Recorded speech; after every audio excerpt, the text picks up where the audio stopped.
আজ করব কুমড়ো ভর্তা। দারুণ দেখো একটা রেসিপি। পাতলা পাতলা করে কুমড়োটাকে স্লাইস করে কেটে নিয়েছে দেখো। ঠিক এরকম পাতলা পাতলা করে কেটে নিতে হবে। প্রথমে এটাকে লবণ হলুদ মাখিয়ে নেব।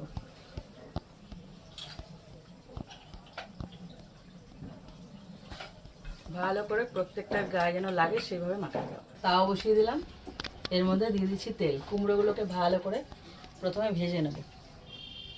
তেলটা পুরোপুরি গরম হয়ে গেছে, এবার একটা একটা করে কুমড়ো আমি দিয়ে দেবো।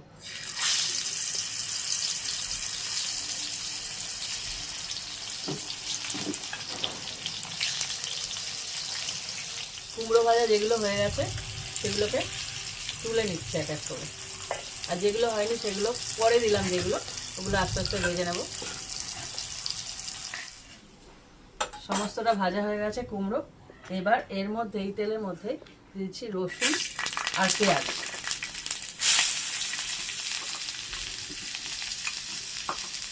এগুলোকে ভালো করে ভেজে নেব। পেঁয়াজগুলোকে ভালো করে দেখো ভাজা হয়ে গেছে, আর একটু ভাজা হবে। এর মধ্যে দিচ্ছি শুকনো লঙ্কা, এটাকেও ভেজে নেব। একটু কড়া করে ভেজে নিতে হবে।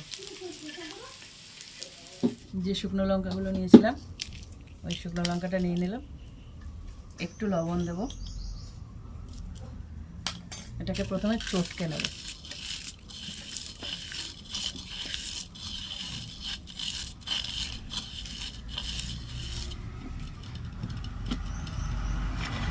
এবার ওর মধ্যে নিয়ে নিচ্ছি ভাজা পেঁয়াজটা,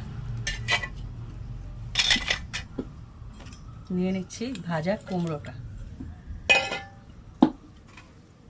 আর একটুখানি তেল দেব। এবার এটাকে ভালো করে মেখে নেব, পুরো ভর্তা যেভাবে করে সেভাবে।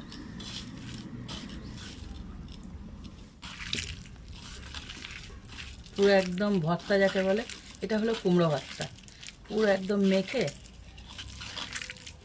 গোল গোল পাকিয়ে ফেলতে হবে। হয়ে গেল কুমড়ো ভর্তা।